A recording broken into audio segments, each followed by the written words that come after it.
Hey Patrick, how you doing? How you doing, brother? I'm doing well. I'm doing good, thanks for obviously, making a big move to a place like Jackson Wink, you want to be able to get to the level here. So the fact that you did make that leap and now you're here, just what's that like to kind of see the culmination of all that?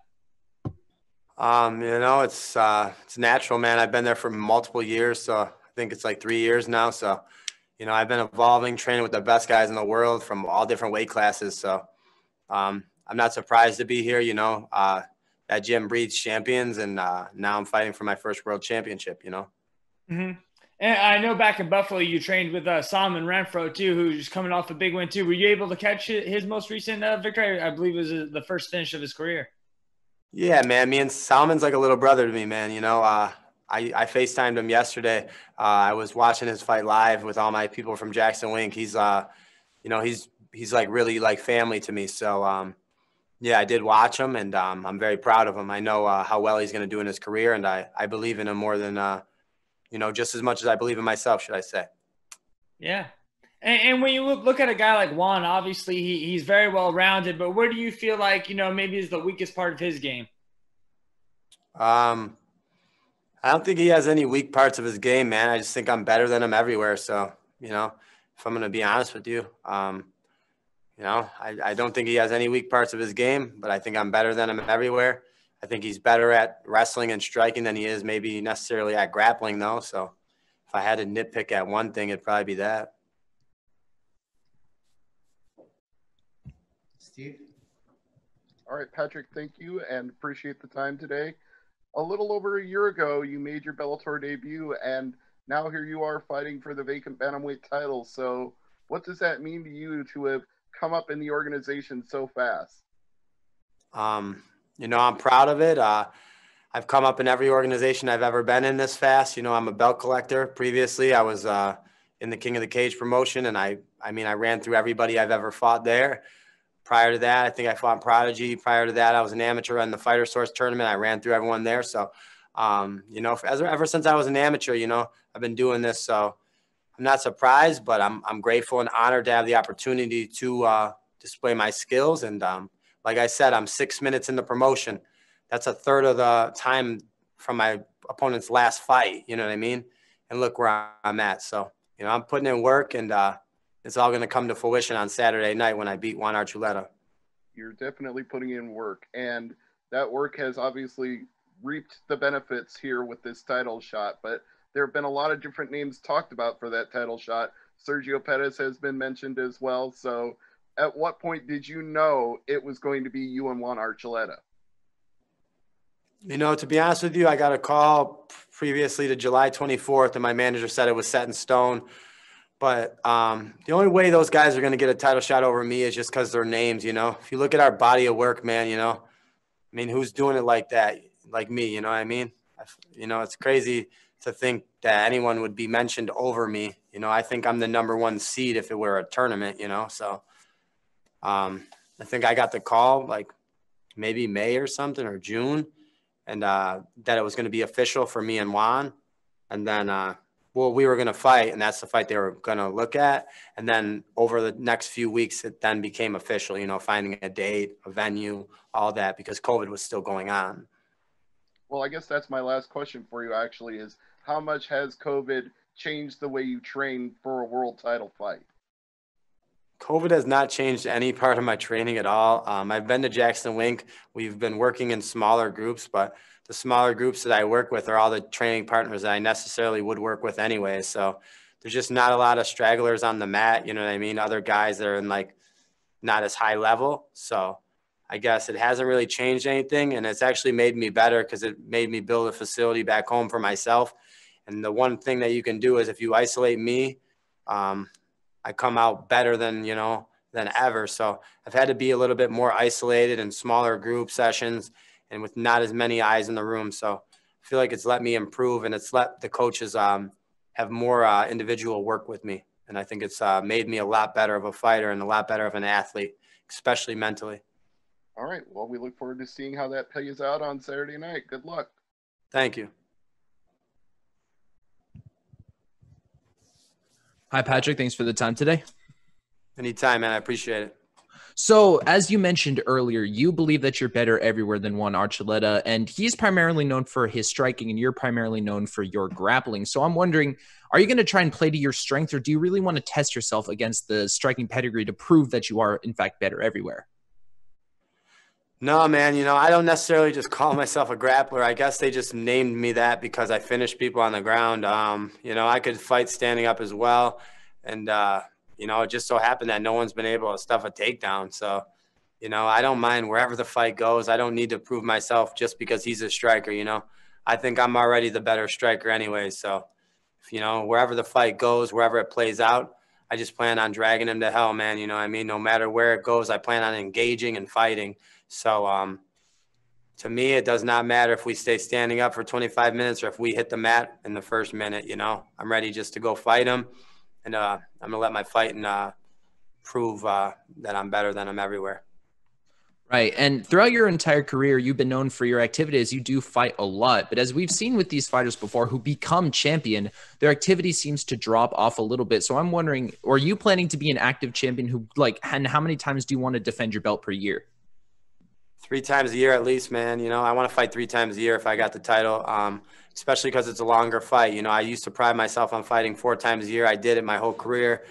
But 3 times would be a little better because, you have those extra 2 rounds of damage, but I want to be an active champion, right here, when I win on Saturday night, I'd like to defend it in 2020 here and keep the ball rolling. I've only fought on New Year's Eve last year, basically. So with COVID going on, I want to fight here, put this guy away, and then I want to get back out there. You know what I mean? I want to stay active.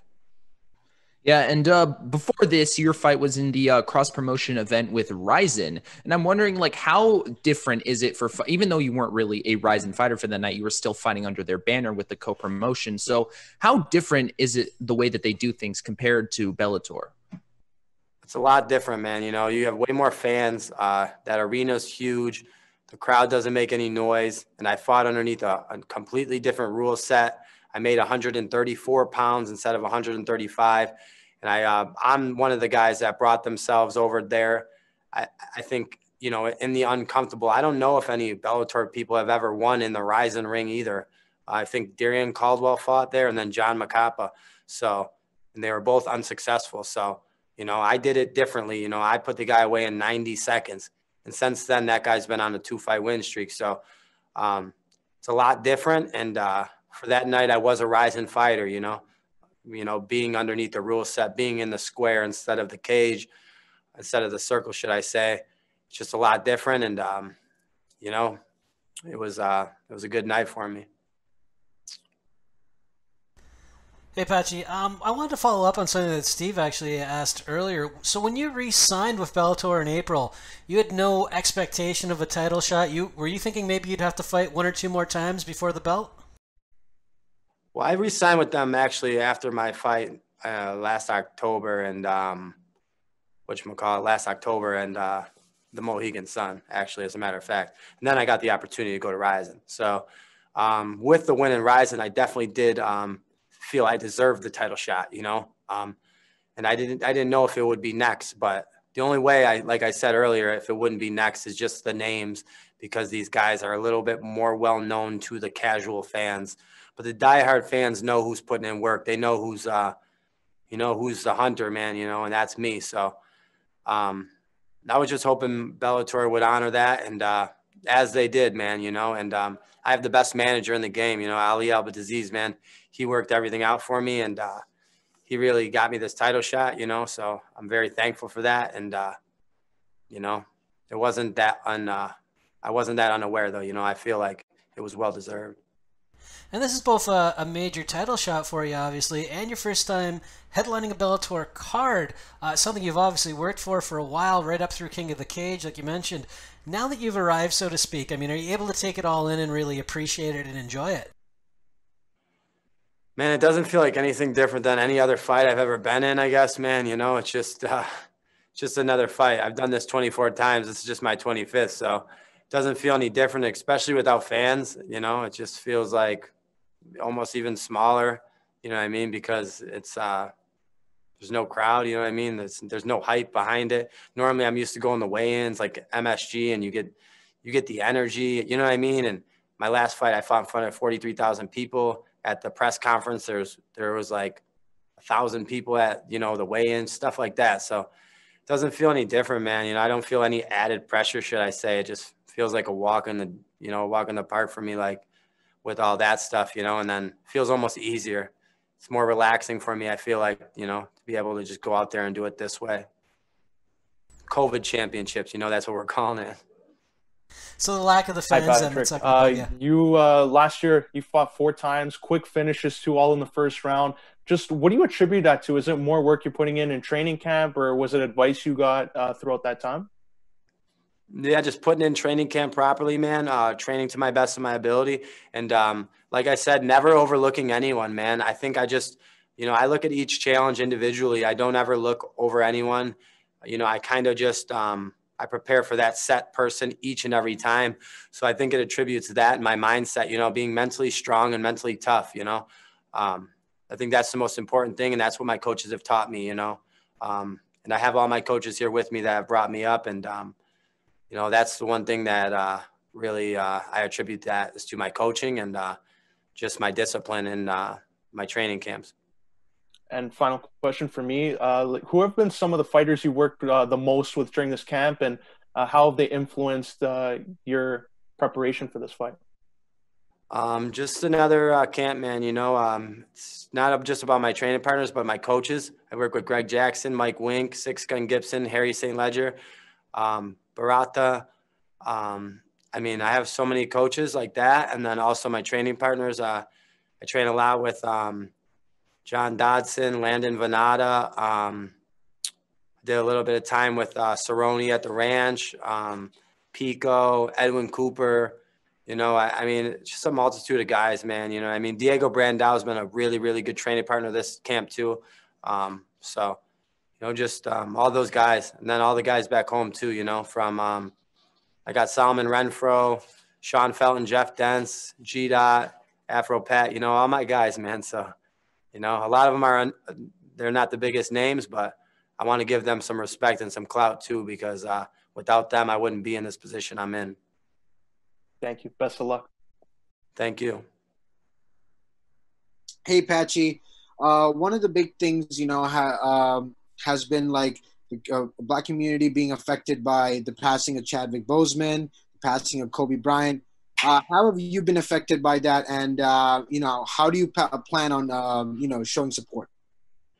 Yeah, man, it's been a real sad time this year, 2020, man. You know, it's depressing to see, man, you know, because, you know, I'm a big fan of Kobe. I was actually in California when it all kind of – I was watching the Cyborg fight that weekend. So when it all kind of happened, I seen, like, the area, you know, was devastated. So, you know, it was heartbreaking to see.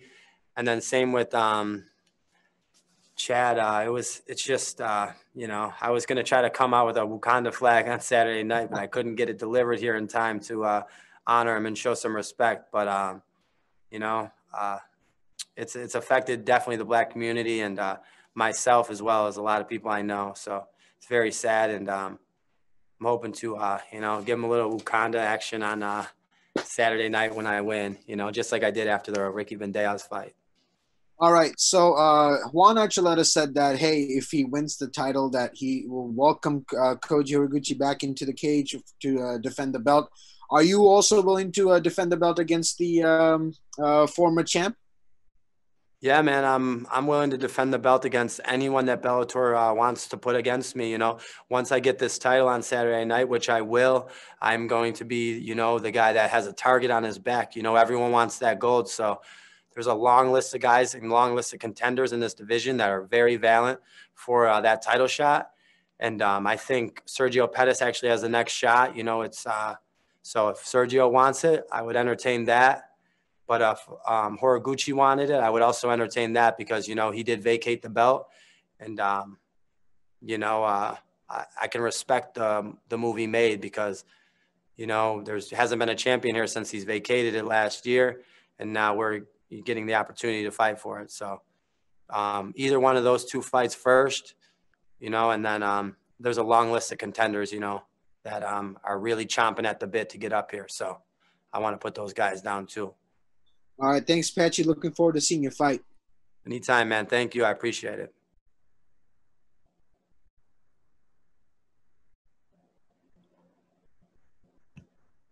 Giancarlo? Oh, sorry, I already asked my questions.